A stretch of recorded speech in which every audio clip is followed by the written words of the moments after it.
सम्पूर्ण दर्शक वृन्दमा हार्दिक स्वागत गर्दछु। म मीना पन्त आज पनि ज्योतिषीय विषयवस्तु लिएर आएकी छु। आजको विषय रहेको छ ग्रहहरूको अवस्थिति, गोचर, महादशा र योगिनी दशा। अब ग्रहहरूको अवस्थिति दर्शक वृन्दहरूलाई, विद्यार्थी वर्गहरूलाई, सम्पूर्ण युवा वर्गहरूलाई अझै कौतूहल लाग्छ होला कि आफ्नो यो जन्म कुण्डलीमा कुनै ग्रह मेरा यहाँ कसरी बसे कुनै पनि स्थान, यी घरहरूलाई स्थान पनि भन्न सकिन्छ, कसरी बसे भन्ने लाग्छ होला। त्यसमा मैले अघिल्ला भिडियोहरूमा भनिसके कि जुन राशिमा लग्न आउँछ, लग्न भनेको प्रथम स्थानमा जुन राशि हुन्छ त्यो कुण्डलीको लग्न बन्छ, त्यो व्यक्तिको लग्न कुण्डलीको लग्न बन्छ र त्यसपछि यी राशिहरूको गति यसरी क्लकवाइज हुने गर्दछ। यी राशिहरू, राशि भनेको मेष, वृष, मिथुन यिनीहरू, अथवा 8 अङ्क भन्ने बित्तिकै वृश्चिक राशि बुझ्नु पर्यो। यसरी राशिहरू यसरी घुम्दा मैले अघिल्लो भिडियोमा भने 24 घण्टा समयमा एक राउन्ड लगाउँछन् यिनीहरूले र त्यो पुरा एक दिन हुन्छ। एक राशि 12वटा राशिहरू हुन्छन्। एक राशिले आफ्नो कुनै पनि स्थानमा 2 घण्टा समय लिन्छ र त्यसरी बन्ने गर्छ भन्ने अघिल्लो भिडियोमा मैले बताएकी छु। र अब ती राशिहरू कसरी बसे त, ग्रहहरू ती राशि कसरी बसे भन्दा लग्न अनुसार बसे राशिहरू। जस्तै लग्न 8 लग्न वृश्चिक राशि, 8 अङ्क वृश्चिक राशि छ भने अब यताबाट अङ्क लेख्दै जानु पर्यो। धनु, मकर, कुम्भ भनेर 9, 10, 11, 12 भनेर यसरी लेख्दै जानु पर्यो। ती राशिहरू अङ्कहरू लेखिसकेपछि, अङ्क लेख्नु नै राशि हो, लेखिसकेपछि अब पञ्चाङ्गमा दिएको हुन्छ। ज्योतिष गुरुहरूले जसरी जन्मकुण्डलीको निर्माण गर्नुहुन्छ त्यति बेला पञ्चाङ्गमा हेरेर ती राशिहरू, ती ग्रहहरू कुन राशिमा रहेका छन् भन्ने पञ्चाङ्गमा दिएको हुन्छ। यो बर्थ चार्ट, महिनाको चार्ट भनेको कुण्डली पनि दिएको हुन्छ पञ्चाङ्गमा। हामी पनि हेर्न सक्छौँ कुन ग्रह कुन राशिमा छन् भन्ने, त्यो पछि बुझिन्छ, बुझ्नुहुनेछ। अहिले त्यसरी ती ग्रहहरू अवस्थित भएका राशिहरू पञ्चाङ्गबाट हुन्छन् र अनि त्यहाँबाट अनि यो लग्न अनुसार जुन जुन राशिमा जुन ग्रह पञ्चाङ्गमा दिएका हुन्छन् त्यो कुण्डलीमा ती ग्रहहरू ती राशिमा राखिन्छ। त्यो हामीलाई थाहा हुन्छ। अनि जस्तै यो आज जन्मेको बच्चाको कुण्डली हो, आज जन्मेको पञ्चाङ्गमा दिएको यो चार्टमा, कुण्डलीमा चन्द्रमा मेन्सन गरेको हुँदैन। चन्द्रमा किनकि 2.25 दिन मात्र एक राशिमा बस्ने हुनाले त्यो 1 महिनाको लागि तयार गरेको कुण्डलीमा पञ्चाङ्गमा चन्द्रमा दिएको हुँदैन। चन्द्रमा हिसाब गरेर ज्योतिष गुरुहरूले राख्नुहुन्छ र अरू ग्रहहरू पञ्चाङ्ग हेरेर राख्नुहुन्छ। जस्तै यो अहिले यो महिना भनौँ, यो जेठ महिना, यहाँ सूर्य 2 अङ्कमा छ। जस्तै सूर्यले अब यहाँ सबभन्दा पहिला कुनै पनि राशिमा कुनै पनि ग्रहले कति समय लिन्छ, कति टाइम पिरियडसम्म कुनै पनि ग्रह एउटा राशिमा बस्ने गर्छन् भन्ने मैले यहाँ तालिका बनाएकी छु। जस्तै सूर्य 1 महिना बस्नुहुन्छ, सूर्यदेव एउटा राशिमा। अब वैशाखको महिना सूर्यदेव यो यहाँनिर भएको भए वैशाखको महिनाको कुण्डली बन्थ्यो। वैशाखको महिना 1 नम्बर भनेको मेषमा, अनि जेठ लाग्न साथ संक्रान्तिमा बदलिनुहुन्छ, 2 नम्बरमा आउनुभयो जेठमा। यो 2 नम्बर भनेको जेठ भयो, मेष वृष भयो। यो मैले अस्ति नै को भिडियोमा राखिसके। अनि सूर्यदेव 1 महिना बस्नुहुन्छ एउटा राशिमा, त्यसैले सूर्यको समयावधि 1 महिना। वैशाख भरि यहाँनिर बस्नुभयो र अब जेठ यो वृश्चिक लग्नको कुण्डली भएर यहाँ यसरी राखिएको छ। 2 अङ्कमा सूर्य हुनु भनेको जेठ। अङ्क र सूर्य हेर्ने बित्तिकै सूर्य कुन अङ्कमा छ हामीलाई थाहा भइहाल्छ त्यो व्यक्ति कुन महिना जन्मेको हो भनेर। 1 नम्बरमा सूर्य छन् भने वैशाख, 2 मा छन् भने जेठ, 3 मा छन् भने अषाढ, यसै गरी त्यो थाहा हुन्छ। जसरी जुन अङ्कमा चन्द्रमा छन् त्यो राशि हामी थाहा पाउँछौँ भने मैले त्यसै गरी सूर्यबाट यो थाहा हुन्छ। त्यसैले ल अब यसै गरी सूर्य 1 महिना बस्नुहुन्छ एउटा राशिमा, चन्द्रमा 2.25 दिन। त्यसैले त्यो पञ्चाङ्गको कुण्डलीमा चन्द्रमा दिएको हुँदैन, 2.25 दिन मात्र बस्नुहुन्छ। धेरै स्पिडमा जानुहुन्छ, चन्द्रमाको चाल तीव्र छ। 2.25 दिन बस्नुहुन्छ। मङ्गलदेव 45 दिन एउटा राशिमा, अनि बुधदेव 27 देखि 30 दिनसम्म केही उसको घटबड होला, त्यहाँ हिसाब निकाल्नुहुन्छ ज्योतिष गुरुजीहरू। अनि बृहस्पति 13 महिना, शुक्र पनि 27 देखि 30 दिन, अनि शनि 30 महिना, बिल्कुल 2.5 वर्ष 1 राशिमा बस्नुहुन्छ शनिदेव। राहु र केतु 18 महिना एउटा स्थानमा बस्नुहुन्छ। गोचरबाट कस्तो स्थिति छ, कुन ग्रह आफ्नो राशिबाट कहाँ छन्, के छ भनेर दशाहरू हेर्दा, कुनै हामीलाई आपद विपद पर्दा, कुनै परेशानी हुँदा, अनि ज्योतिष गुरुजीहरूले गोचरमा के छ भनेर पञ्चाङ्ग हेर्नुहुन्छ। यो हो गोचरको कुरा। र अब यसमा आजको पञ्चाङ्गमा दिएको अनुसार मैले उतारेर ल्याएको छु। अनि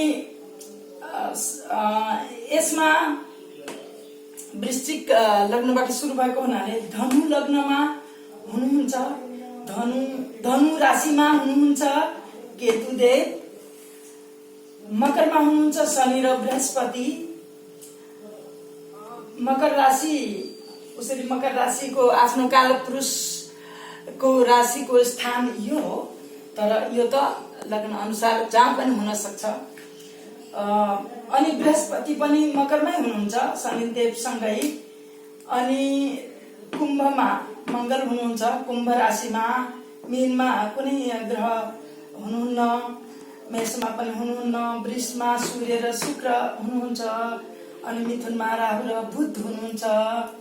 अब यो राखिएको समय अनुसार फेरि बदलिन्छन्, फेरि एन्टी क्लक यो यताबाट आउँछ यिनीहरूको गति, चाल हिँड्ने बाटो। अब जस्तै शनिदेव भर्खरै कति भयो 2-3 महिना, म याद छैन, मकरमा गएको। अब 30 महिना कति भयो, 2-3 महिना गइसकेपछि 26-27 महिना अझै मकरमै बस्नुहुन्छ, फेरि कुम्भ आउनुहुन्छ। त्यसै गरी जुन चार्टमा समय अवधि मैले दिएको छु त्यही अनुसार यिनीहरूको परिवर्तन हुन्छ। अनि यो भयो यसरी पञ्चाङ्गमा हेरेर हालको अवस्थामा कुन ग्रह कहाँ छन् भनेर अनि हाम्रो कुण्डली यसरी बनाउनुहुन्छ ज्योतिषीहरूले। र त्यसपछि एउटा जान्नुपर्ने कुरा, लग्न कुण्डलीमा राहु र केतुको स्थान, डिस्टेन्स ठिक्क 7 घर टाढा हुन्छ, ठिक्क 7। जसरी भनिन्छ राहु सुदर्शन चक्रले विष्णु भगवानले टाउको छेदन गरिसकेपछि जिउभरि घाँटी भन्दा तलको भाग 7 पाइला उछिट्टिएर अगाडि गयो भनिन्छ। त्यसैले 7 घर पछाडि राहु र केतुको स्थान हुन्छ।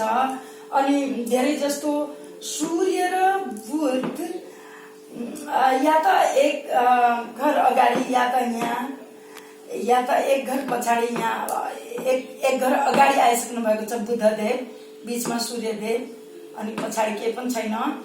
बुध र सूर्यको सँगसँगै या त दुई सँगै या त दोस्रो स्थानमा सूर्यको आफ्नोदेखि दोस्रो स्थानमा या त पछाडि यसरी बुध र सूर्य यो 3 भाग भन्दा धेरै टाढा कहिले पनि हुँदैनन्, सँगै हुन्छन्। शुक्र पनि धेरै जस्तो सँगै धेरै भयो भने तेस्रो घरसम्म अगाडि र पछाडि हुन्छ यिनीहरूको, किनकि यो यहाँको अवधि अनुसार यस्तो मिलेको हुन्छ। अनि त्यसपछि फेरि अर्को एउटा अस्त र उदयका कुरा छन्। यो थाहा पाउने कुरा सिकारुहरूलाई सबभन्दा महत्त्वपूर्ण जानकारीको कुरा रहेको छ। जस्तै जीवास्त्रमा शुक्रास्त्र छन्, अहिले त जीवास्त्र छन्। जीव भनेका बृहस्पतिलाई मानिन्छ अनि गुरु पनि भनिन्छ बृहस्पतिलाई। जीवास्त्र भन्छन् सबभन्दा शुभ ग्रह शुक्र बृहस्पति अस्त भएको बेला, अस्त भनेको एब्सेन्ट अनुपस्थित भएको बेला, अब आफ्नो घर छोडेर कहीँ गएका छन्, जस्तै स्नान गर्न गएका छन् कि सन्ध्या पूजामा गएका छन् कि भोजन गर्न गएका छन् कि भनेर यो बृहत कुरा छ। तर जे होस् अस्त आफ्नो स्थानमा छैन अनि त्यो अवस्थामा शुभ कार्यहरू गरिँदैन। त्यो अस्तका ग्रह त राखिन्छन् यहाँ, तर अस्तका भनेर पञ्चाङ्गमा दिएको हुन्छ। त्यो पनि कुण्डली बनाइ माग्दाखेरि अस्त उदय मार्गी बकरी के छन् भनेर राखिदिनुहोस् भन्नुपर्छ, बुझ्ने कुरा। त्यसैले अस्त, अब अस्तबाट आए उदय भनेपछि उदय भनिन्छ। अस्त उदय फेरि सरासर आफ्नो गतिमा गएको मार्गी भनिन्छ। कहिले पछाडि फर्केर आएको स्थिति पनि हुन्छ। कसै ज्योतिषले कुनै महर्षिको सुझाव छ कि सिद्धान्त छ कि पछाडि फर्केर आउने होइनन् कि एकदम स्लो स्पिडमा रहँदाखेरि पछाडिका ग्रह पनि बरु आइसक्छन् र ऊ बकरी जस्तो हुन्छ भन्ने छ। तर जे होस् बकरी भनेको पछाडि फर्केको अवस्था हो बकरी। अनि निच उचको कुरा म अब अर्को भिडियोमा भन्नेछु। अहिले भयो यो स्थिति कि आफ्नो कुण्डली यसरी बन्दो रहेछ भन्ने हामीलाई थाहा भयो, यो पनि थाहा भयो। अब यसमा गोचरका कुरा मैले गरेँ। अहिले यो ग्रहहरूको स्थिति अब 3वटा स्थिति मानिन्छ ग्रहहरूको। एउटा स्थिति हो जन्म समयमा जस्तो कुण्डली बन्यो जीवनभरि यही अनुसार हाम्रो जीवनलाई प्रभावित पार्ने हुन्छ। यिनीहरूको धेरै ठुलो बल हुन्छ, महत्त्व हुन्छ। लग्न कुण्डली, यो कुण्डली अब यिनीहरू स्थिर अवस्थामा हाम्रो जीवनभरि रहे यो एक। अब दोस्रो अवस्था हो गोचर। जस्तै मैले भने कि आकाश मण्डलमा आफ्नो जति स्थानमा जति समयमा जुन स्थानमा बस्नुपर्ने हो त्यसपछि बदलिएर जान्छन् अनि त्यसबाट पनि हामीले हेर्ने गर्छौँ। यो तालिका गोचरको तालिका हो। यो अनुसार जस्तै हाम्रो राशिबाट मंगल कहाँ पुगे, केतु कहाँ पुगे, राहु कहाँ पुगे, आफ्नो राशिबाट आफ्नो लग्नबाट हेर्छौँ हामी। मतलब ज्योतिषहरूले हेरिदिनुहुन्छ र यस्तो अहिले राम्रो छ। अहिले जस्तै आफ्नो राशिबाट बृहस्पति सप्तम आएका छन्, राम्रो हुन्छ इत्यादि कुराहरू गोचरबाट जानकारी पाउँछौँ हामी। यो गोचरको गणित भयो। त्यसपछि छ त्रिभागी दशा। अब तेस्रो स्थिति ग्रहको, यो त पहिलो स्थिति जस्तो रह्यो जस्तो छ। यो गोचर दोस्रो स्थिति। अब स्थिति भनेको स्थानमा मतलब प्लेसमेन्ट, सेटलमेन्ट त्यो भयो। अब तेस्रो स्थिति छ त्रिभागी दशा। मान्छेको जीवन पूरा जीवनलाई 120 वर्ष राखेर विषोत्तरी दशा राखिन्थ्यो, तर अहिले त्रिभागीको नै चलन छ। 80 वर्षको लाइफ स्पान राखेर, लाइफ टाइम राखेर बनाएको हुन्छ। अब बढी दीर्घायु भयो भने फेरि रिपिट हुने भयो, यी ग्रहहरू फेरि रिपिट हुन्छन्। अनि त्रिभागी दशाको क्रम यस्तो हुन्छ। अब कुन यो ग्रह भयो, ग्रहको जन्म समयमा कुन दशा थियो। जस्तै अब यो काल्पनिक, यो दुइटै मैले काल्पनिक राखेको छु, यो रियल होइन। जस्तै केतुको कार्यकालमा, केतु ग्रहको अवधिमा, समयावधिमा जन्म भयो कसै मान्छेको, अनि केतु देवको समयावधि कुनै मान्छेको जीवनमा 4 वर्ष 8 महिना, 80 वर्षको जीवनकाललाई लिएर केतु ग्रह कुनै मान्छेको जीवनमा मतलब प्रभाव देखाउने भए आफ्नो 4 वर्ष 8 महिना। त्यसै गरी त्यसपछि शुक्र, यो क्रम अर्डर यसरी हुन्छ। त्रिभागी दशामा ग्रहहरूको अर्डर यसरी छ। केतुबाट सुरु गर्दाको केतुको 4 वर्ष 8 महिना, शुक्रको 13 वर्ष 4 महिना, अनि 4 वर्ष 8 महिना यो वर्ष महिना दिन जस्तो 0 दिन भयो, समयावधि भयो 4 वर्ष 8 महिनासम्म केतु देव रहने भए। त्यसपछि शुक्रको समयावधि छ, शुक्रदेव 13 वर्ष 4 महिना कुनै व्यक्तिको जीवनमा बस्नुहुन्छ। महादशा भयो, अनि त्रिभागी दशामा 13 वर्ष 4 महिना, 13 वर्ष 4 महिनाले यो जोडेर 18 वर्षसम्म शुक्रको दशा भयो। केतुको दशा 4 वर्ष 8 महिनासम्म, फेरि शुक्रको दशा 18 वर्ष, यो जोड्दै जाँदा हिसाब आइहाल्छ। त्यसै गरी सूर्य 4 वर्ष, त्यसै गरी चन्द्रमा 6 वर्ष 8 महिना बस्नुहुन्छ अवधि छ, अनि मंगल 4 वर्ष 8 महिना, यसै गरी यता जोड्दै जाँदा यो वर्षहरू भए सम्पूर्ण जीवन 80 वर्षको मानेर यसरी। अब यदि शुक्र बालदशा भयो भने शुक्रपछि सूर्य, चन्द्रमा, मंगल, राहु, बृहस्पति, शनि, बुध अनि केतु। यदि सूर्य बालदशा भयो भने सूर्य, चन्द्रमा, मंगल, राहु, बृहस्पति, शनि, बुध र फेरि केतु, शुक्र र त्यसरी ग्रहहरूको अर्डर यसरी हुन्छ। अनि यति वर्षको उनीहरूको समयावधि हुन्छ, काल कुनै मान्छेको जीवनमा आफ्नो प्रभाव देखाउँछन्। र यति भइसकेपछि अब के पनि हुन्छ भने, अब केतुको दशामा यी सबै अरूहरूको अन्तर्दशा पनि त्यहाँ कुण्डलीमा राखिएको हुन्छ। यिनीहरूको अन्तर्दशामा पनि हुन्छ। 4 महिना 8 वर्षलाई 8 वर्षभित्र सबै ग्रहहरूको पालो पुग्छ। यसैको रेसियोमा जति वर्षको यिनीहरूको कार्यकाल छ त्यो रेसियोमा राखेर अन्तर्दशा निकालिएको हुन्छ कुण्डलीमा। फेरि त्यसलाई पनि ब्रेकडाउन गरेर प्रत्यन्तर दशा निकालिएको हुन्छ, छोटो छोटो पिरियड।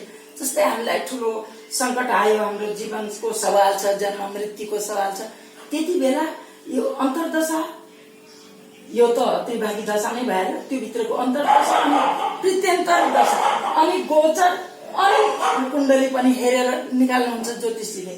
त्यसपछि यो भयो समयावधि। अब सम्पूर्ण